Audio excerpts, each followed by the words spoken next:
केस असलेल्या, पांढरे केस असलेल्या बाई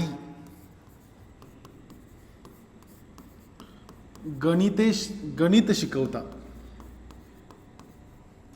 गणित हळू शिकवतात, म्हणूया आपण हळू शिकवतात. गणित हळू शिकवतात. चला, शिकवणाऱ्या कोण? बाई. शिकवणाऱ्या कोण? बाई. बाई वाक्यातला कर्ता. कर्त्याला आमच्या भाषेत काय म्हणतात सर? उद्देश म्हणतात. काय म्हणतात? उद्देश. कोणत्या बाई? कसल्या बाई? कोणत्या बाई? कसल्या बाई? तर त्या कर्त्याबद्दल अधिकची माहिती कोण सांगतं? पांढरे केस असलेल्या बाई. कोणत्या बाई? पांढरे केस असलेल्या बाई. हे काय सांगतं? उद्देशाबद्दल अधिकची माहिती सांगतं. सो ह्याला काय म्हणायचं?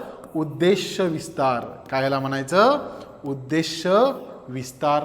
ओके. शिकवलेले काय? शिकवलेले काय? गणित. शिकवलेले काय? गणित. हे काय झालं सर? कर्म. कर्माला काय वेगळा शब्दच नाही आहे, हे कर्म फिक्स. क्रियापद काय? क्रियापद आहे शिकवतात. हे काय झालं सर? विधेय. काय झालं सर? विधेय. आता प्रश्न विचार. विधेय कसं शिकवतात? कुठे शिकवतात? किती शिकवतात? केव्हा शिकवतात? किती वेळा शिकवतात? कसं शिकवतात? हळू शिकवतात. मग माझा हळू काय झाला?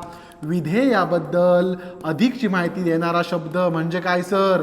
विधेय विस्तार. काय माझा शब्द? विधेय विस्तार. That's it. क्लिअर आहात का?